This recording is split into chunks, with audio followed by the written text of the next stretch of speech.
Saya membacakan satu bagian dari firman Tuhan.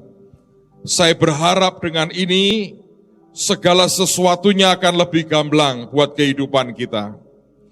Mari kita lihat Yohanes pasal yang ke-6. Yohanes pasal yang ke-6, ayat yang pertama sampai dengan ayat yang ke-15. Sesudah itu Yesus berangkat ke seberang Danau Galilea, yaitu Danau Tiberias. Orang banyak berbondong-bondong mengikuti dia, karena mereka melihat mujizat-mujizat penyembuhan yang diadakannya terhadap orang-orang sakit. Dan Yesus naik ke atas gunung dan duduk di situ dengan murid-muridnya. Dan Paskah hari raya orang Yahudi sudah dekat. Ketika Yesus memandang sekelilingnya dan melihat bahwa orang banyak berbondong-bondong datang kepadanya, berkatalah ia kepada Filipus, "Di manakah kita akan membeli roti supaya mereka ini dapat makan?"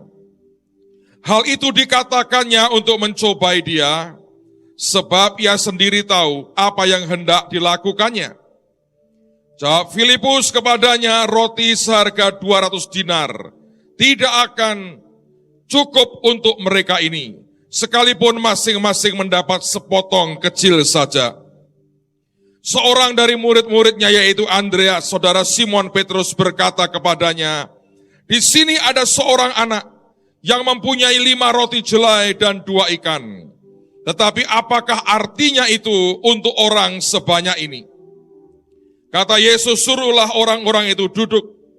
Adapun di tempat itu banyak rumput, maka duduklah orang-orang itu, kira-kira 5.000 laki-laki banyaknya." Lalu Yesus mengambil roti itu, mengucap syukur, dan membagi-bagikannya kepada mereka yang duduk di situ. Demikian juga dibuatnya dengan ikan-ikan itu, sebanyak yang mereka kehendaki. Dan setelah mereka kenyang, ia berkata kepada murid-muridnya, "Kumpulkanlah potongan-potongan yang lebih, supaya tidak ada yang terbuang." Maka mereka pun mengumpulkannya, dan mengisi 12 bakul, penuh dengan potongan-potongan, dari ke-5 roti jelai yang lebih setelah orang makan. Ketika orang-orang itu melihat mujizat yang telah diadakannya, mereka berkata, "Dia ini adalah benar-benar nabi yang akan datang ke dalam dunia." Ayat 15 Anda perhatikan. Karena Yesus tahu bahwa mereka hendak datang dan hendak membawa dia dengan paksa untuk menjadikan dia raja, ia menyingkir pula ke gunung seorang diri. 2 hal singkat saya mau sampaikan. Yang pertama, yang namanya kelimpahan itu sebenarnya diawali dengan yang namanya tanggung jawab. Sebuah pertanyaan dilontarkan Tuhan dengan berkata, "Di mana kita bisa membeli roti supaya mereka bisa makan?" Anda bertanya, di mana Pak tanggung jawabnya? Tanggung jawabnya ada pada pertanyaan Yesus yang mengatakan, di mana kita yang beli, mereka yang makan. Saudara, itulah tanggung jawab orang Kristen. Seringkali kalau Anda melihat orang dunia akan berkata, "Kamu yang beli, kamu yang makan, aku yang beli, aku yang makan." Lebih parah, "Kamu yang beli, gua yang makan." Alias semuanya kita mengharapkan gratis, dan kita mengharapkan orang memberikan sesuatu, atau kita mengambil dari orang lain. Tapi Yesus mengajar sebuah prinsip, menurut saya inilah yang namanya kekayaan secara mental kerajaan, yang berkata kita yang beli dan mereka yang makan. Sampai kita mempunyai akan mentalitas seperti ini, maka tidak akan pernah terjadi sebelumnya adanya mujizat 5 roti dan 2 ikan. Karena sebetulnya mujizat yang kita baca ini dimulai oleh pertanyaan yang Tuhan ajukan kepada Anda dan saya, di mana kita yang beli, orang lain yang makan. Kalau kita tidak ambil tanggung jawab ini dalam kehidupan kita, kita hanya berkata, berikan kepada saya, berikan kepada saya, berikan kepada saya, maka tidak akan pernah ada mujizat yang ajaib seperti ini. Saya mau berkata demi kasih Tuhan, mari mulai ubah mentalitas kita, cara berpikir kita, cara sikap hati kita merespon dengan berkata, biar aku yang beli dan orang lain yang makan. Selama kita masih berkata, aku yang makan, tidak peduli siapa yang beli, aku yang makan. Itu bukan mentalitas kerajaan surga. Itu bukan mentalitas kelimpahan yang akan menghasilkan sebuah mujizat pelipat gandaan yang luar biasa. Ada banyak orang, oleh karena saya ulang lagi, dorongan begitu kuat hanya ingin memperkaya diri, lalu engkau melakukan banyak hal. Tapi sebenarnya dalam mental hidup kita, tidak ada tanggung jawab yang berkata kami yang beli dan orang lain yang makan. Saya belajar selama beberapa tahun terakhir bahwa Tuhan membuat semuanya berlipat kali ganda. Begitu kita mulai berkata, kami yang beli dan biar mereka yang makan. Saudara, kita berkembang mengalami perkembangan Tuhan ajaib sekali. Saya bersyukur dengan apa yang Dia kerjakan di awal-awal tahun daripada pelayanan gereja ini. Lalu kemudian Tuhan buat kami berkembang dan kami diberi Tuhan akan tempat seperti ini. Tetapi sesungguhnya ledakannya terjadi bukan karena gedungnya. Ledakannya terjadi bukan karena pengkhotbahnya. Ledakannya terjadi bukan karena pendetanya. Ledakannya terjadi bukan karena yang lain. Pertama-tama karena Tuhan. Tapi caranya adalah mentalitas seperti ini. Kita yang beli dan mereka yang makan. Tahun 2007, dalam 1 tahun, Tuhan perintahkan kita melakukan sangat banyak hal. Dan kalau Anda hitung semua, adalah total menghabiskan uang sama sekali yang kami punya, habis untuk semuanya itu. Tidak ada satupun proyek yang menghasilkan uang, tapi semuanya adalah memberi makan banyak orang. Kami mulai dengan ibadah yang namanya Anak Raja. Kita undang, kita bayar transport mereka. Kita beri mereka makan waktu KKR selesai. Sebulan 2 kali, tempat ini penuh dengan lautan manusia. Dan hampir semua belum kenal dengan Tuhan Yesus. Mereka datang, kita khotbah, doakan orang sakit, kesembuhan terjadi. Mereka melihat nama Tuhan yang ajaib. Mereka nyembah, mereka angkat tangan, mereka terima Yesus. Selama 1,5 tahun pertama, berlangsung terus. Anda bisa hitung berapa miliar yang harus dikeluarkan untuk itu. Lalu kemudian Anda bertanya, Pak, dari mana nutup semuanya? Tapi saya mengatakan kepada saudara, begitu hal yang kecil ini kami kerjakan. Anda berkata, kok kecil Pak? Ya, kelihatannya sederhana sekali. Karena jumlahnya banyak, jadi nggak terlalu kecil. Tapi ketika hal sederhana itu Tuhan perintahkan dikerjakan, dalam tahun yang sama Tuhan beri kami sangat banyak. Di tahun yang sama Tuhan beri kami sekolah. Ada 4.000 murid kami hari ini. Di tahun yang sama Tuhan beri kami dapur umum. Dan dalam 5 jam kerja kami bisa sediakan 20.000 porsi makanan. Tiap kali ada bencana, dia bergerak memberi makan banyak orang. Di tahun yang sama kami buka rumah singgah. Hari ini anak-anak rumah singgah di Semarang saja. Hitungan terakhir minimal sudah 8.500 anak yang kami layani setiap minggu. Dalam waktu yang bersamaan, Tuhan memberikan kami sangat banyak, sangat banyak. Hari ini Dia tambahi. Kami mulai dengan membeli akan properti pertama. Hanya kira-kira 1.200 meter persegi di gedung yang lama. Tahukah Anda berapa yang Tuhan berikan buat kami hari ini? Total properti kami tidak termasuk yang lain. Hanya di sekitar kompleks ini sudah 17 hektar yang Tuhan berikan untuk kemuliaan nama Tuhan. Dari mana semuanya itu? Itu proyek yang menghabiskan uang karena Tuhan bertanya kepada kami, di mana kita bisa membeli supaya yang lain bisa makan.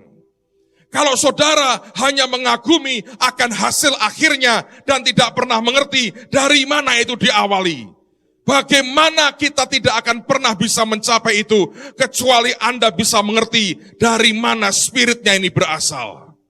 Yesus mau berkata, dari mana, bagaimana caranya, di mana kita bisa beli, bukan buat kita makan, supaya mereka bisa makan.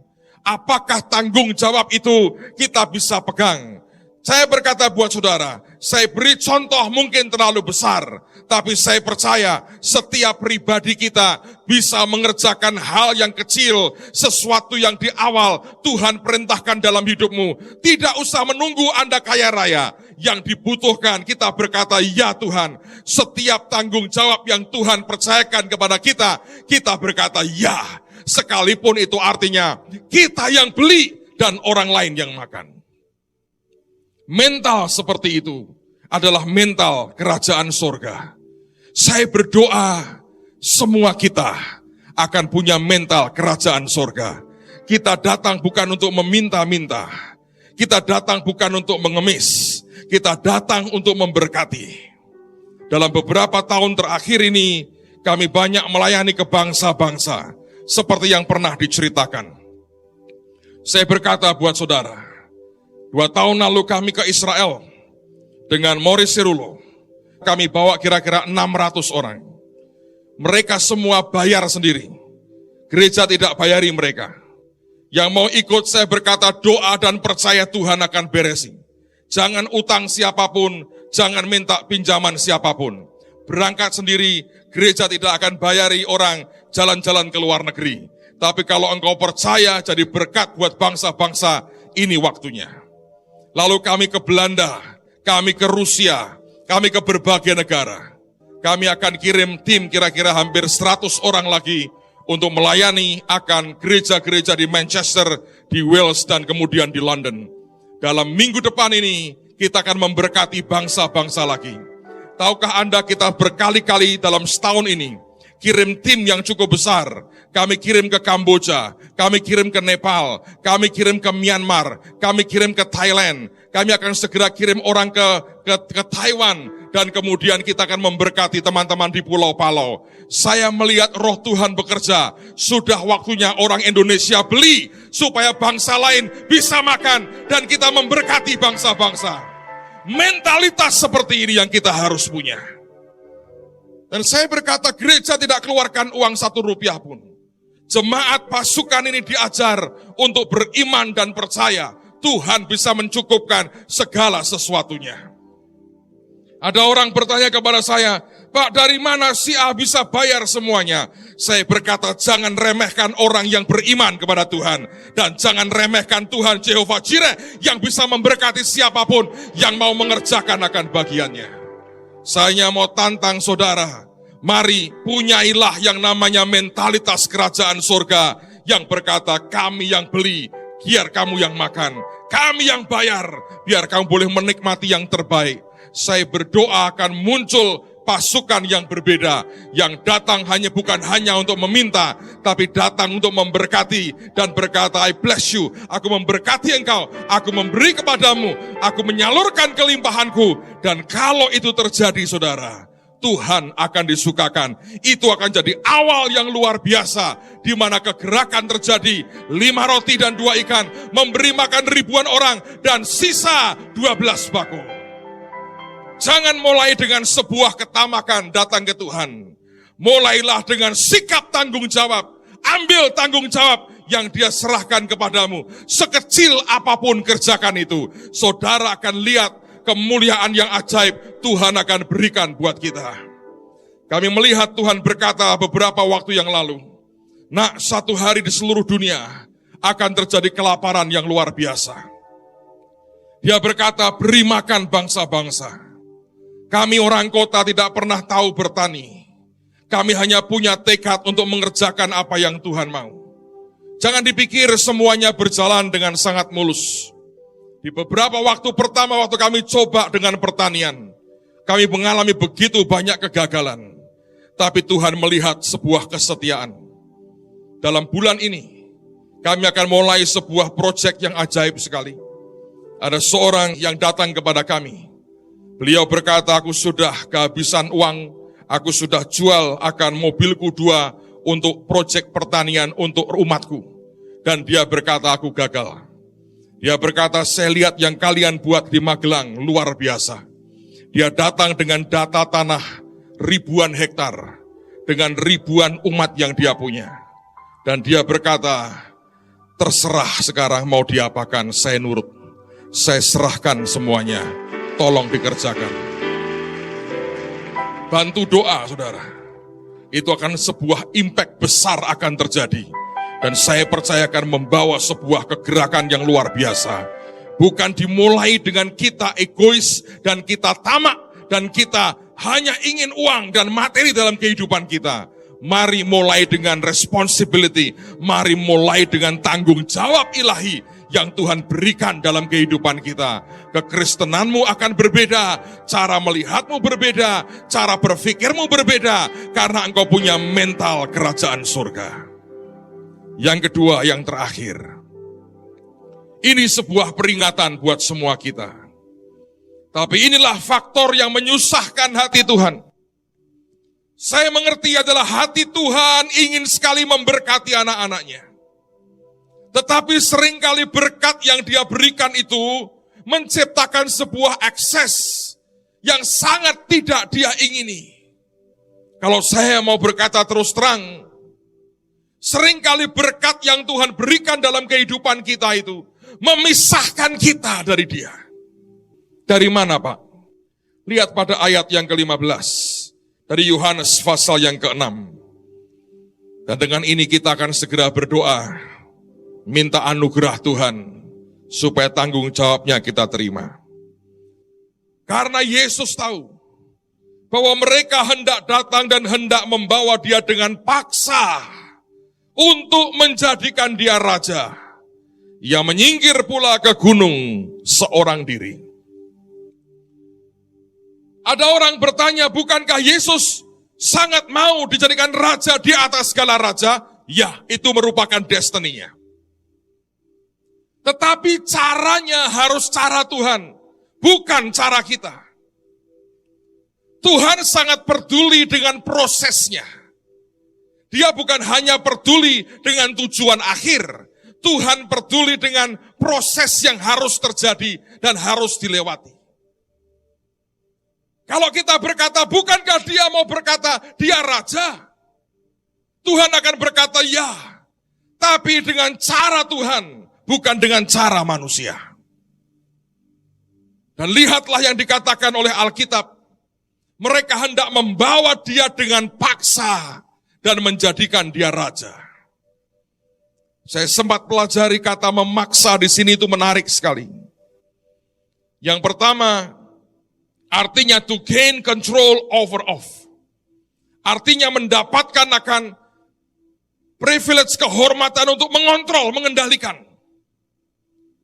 Yesus tidak akan pernah jadi rajamu ketika engkau berikan dia kursi emas, mahkota emas. Dan setelah kita dudukkan, kita yang kontrol dia. Berapa banyak di antara kita sadar atau tidak sadar, kita mengontrol Tuhan. Kita menggunakan pengurapan Tuhan untuk tujuan-tujuan daging kita. Kita menggunakan karunia yang dia berikan untuk tujuan-tujuan daging kita. Saya tahu ada orang-orang yang diurapi Tuhan. Dia mungkin bahkan orang-orang yang peka. Orang menghormati dia. Satu hari dia kekurangan uang. Dia gunakan karunia-Nya, dia berkata kepada orang. Dan dia berkata dengan sangat bijak, tanda petik. Saya kok merasa kamu harus memberi saya 20 juta ya. Tapi dicek lagi loh, saya hanya merasa ada getaran di hati saya. Suara itu bicara terus menerus. 20 juta. Taat lo ya, taat. Kalau bukan jangan. Tapi kalau iya kamu tidak taat bahaya loh. Bisa mati muda. Anda menggunakan karunia yang engkau punya, mengintimidasi orang lain, dan engkau memanipulasi orang tujuannya untuk memperkaya dirimu. Bukankah itu engkau berkata, tapi saya menyembah Yesus. Yesus yang tanda petik Anda kontrol dengan kemauanmu. Itu bukan raja. Itu wayang orang dan ketoprak, saudara namanya. Cuman sekian menit Anda dandani sebagai raja. Tapi dia nurut akan omongan sutradara. Gawatnya Yesus dijadikan pemain. Dan kita sutradaranya. Hebat kan saudara? Hebat memang. Dan itu akan membuat Tuhan sedih. Dia berkata, aku memberkati engkau, bukan untuk membuat engkau tamak.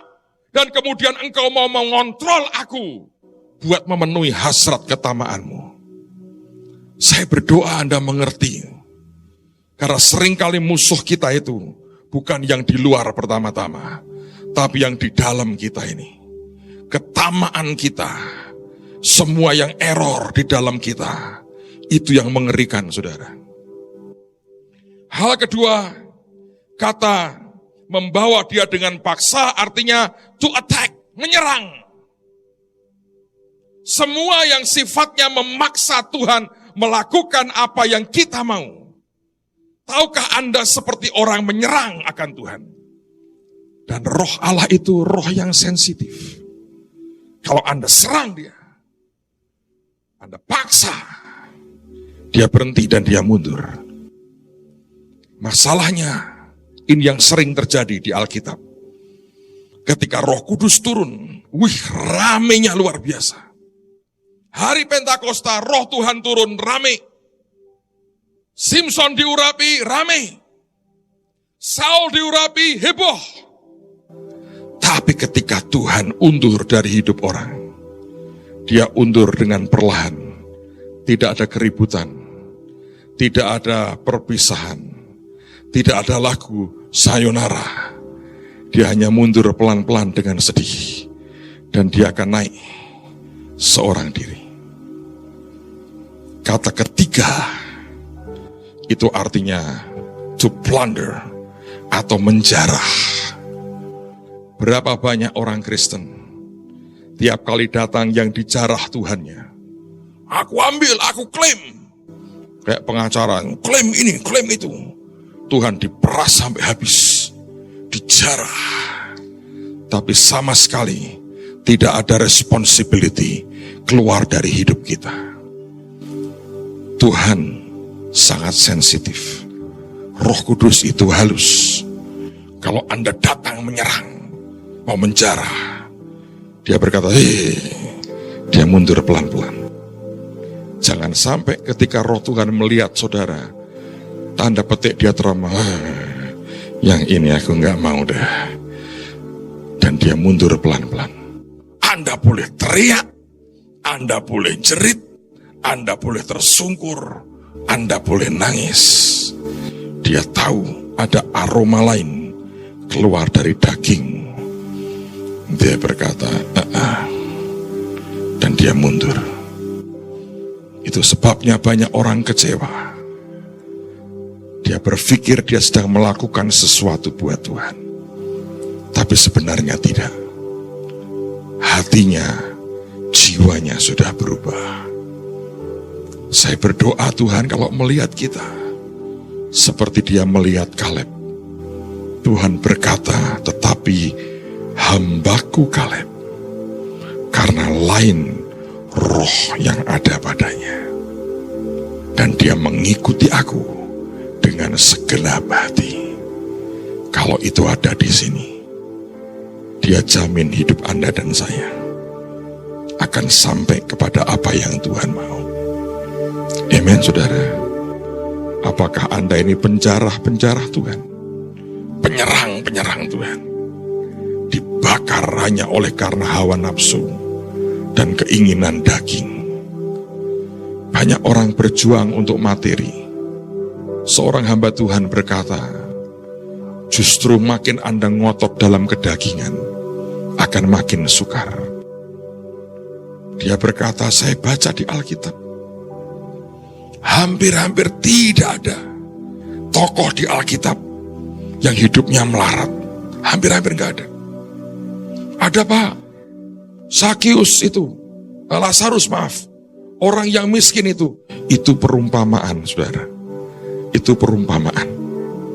Tapi baca mulai Adam, mulai Habel, mulai Nuh, Henoh, Abraham, Ishak, Yakub. Mana? Sampai hamba Tuhan ini berkata, berkat materi itu berkat paling gampang. Kenyataannya hari ini berkat paling susah. Seorang peneliti Kristen namanya George Barna, dia buat riset di antara gereja. Apa yang paling membuat cemas orang Kristen? Angka tertinggi 39% cemas akan keuangannya. Ada sesuatu yang salah loh saudara. Di Alkitab berkata, dan Ishak menabur, dia menuai, makin lama makin kaya, kian lama kian kaya, dan dia jadi sangat kaya. Tapi kita menabur, banjir datang, benih kita hilang. Kita menabur, angin ribut, benih kita dibawa angin. Kita menabur, dimakan burung, maka tambah miskin, dan jadi paling miskin, dan jadi sangat miskin, dan sudah lebih dari miskin. Something is wrong. Ada yang salah. Ada yang salah. Pak Yesus kan miskin. Dia emang tidak hidup mewah-mewahan. Di surga sudah mewah, kenyang dia. Dia nggak butuh, saudara. Tapi siapa bilang dia melarat? Enggak. Baca di Alkitab tidak satu kali pun dia mengeluh soal duit. Enggak. Tidak satu kali pun. Dia mengatakan kepada Petrus, terus. Pelayanan kok susah ya, dana kok berkurang ya. Enggak ada. Baca di Alkitab. Enggak ada. Tapi hari ini kita ajak gereja, yuk buat KKR. Duitnya? Gampang lah. Mancing ke sungai Pak Pendeta. Berlian pertama yang kau dapat dari ikan pertama yang kau tangkap. Selesaikan. Segede apa Pak? Segini nih. Tidak pernah ada keluhan. Ada yang salah loh. Di mana salahnya? Justru ketakutanmu, ketamaanmu, insecure-mu, rasa tidak amanmu. Di gereja ini saya lihat ada anak-anak kecil. Kalau saya ke luar negeri selalu ikut. Saya sampai tanya pada orang tuanya, lu bayarin? Oh enggak Pak.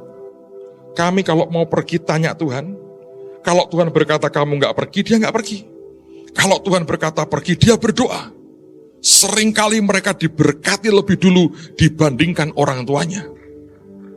Itu bukan karena orang tuanya kasih duit. Baca di Alkitab. Tuhan bingung lihat anak-anaknya. Perjanjian lama aku berkati, perjanjian baru aku berkati, perjanjian terkini kok kayak begini. Saya berdoa saudara, ini bukan sesuatu yang wajar loh. Jangan diterima sebagai bentuk kewajaran. Saya berdoa, sikap hatimu diberesin. Tanggung jawab sekecil apapun yang dia berikan, kerjakan segenap hati. Segenap hati. Jangan malas. Biarkan dia beri Anda dan saya kepercayaan yang lebih besar lagi. Yang percaya katakan amin. Haleluya. Yang bersyukur berikan kemuliaan buat Tuhan kita. Lekatkan hatiku. Angkat tanganmu di hadapan Tuhan. Terima kasih. Melekat dengan hatimu.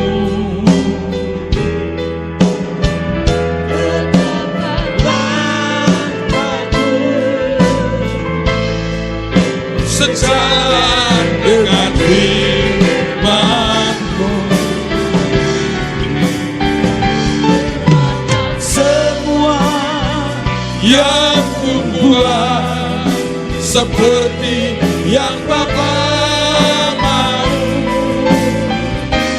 Datanglah kerajaan-Mu, jadilah kehendak-Mu di bumi. semua angkat tangan dan berkata kepada Tuhan kita, letakkan hatiku, ya Tuhan, melekat dengan hatimu. Tetapkan langkahku sejalan dengan firman-Mu. Maafkan semua yang ku buat seperti yang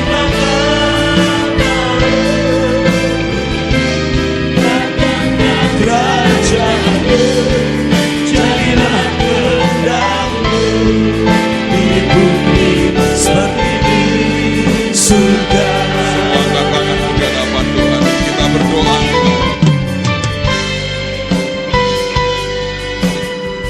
Kalau Engkau yang berkehendak, tidak ada orang yang bisa mengatakan tidak. Bukan karena kemauan hamba-Mu Engkau tahu Tuhan, tapi biar kehendak-Mu yang sempurna yang jadi. Hamba mau oleskan minyak ini, dan biar kuasa Tuhan dinyatakan. Di dalam nama Tuhan Yesus, di dalam nama Tuhan Yesus. Karasyata karalamata karalamataka, nasekarata sokoralamata karalamataka, yahaso karalasata karalamata koroboseka, karasekaralamata karalamata karalama, udasa karalamata karalamata karala. Di dalam nama Tuhan Yesus. Kata sakarala basokorola ramataka ya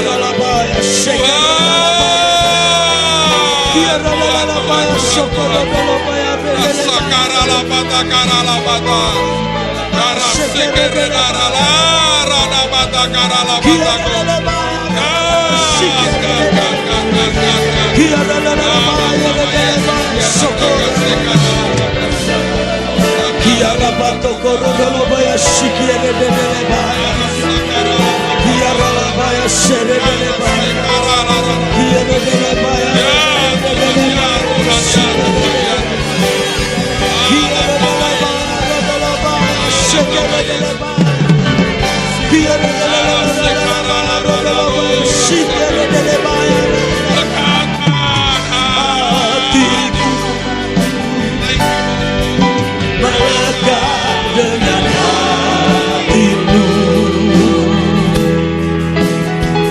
tetapkan langkahku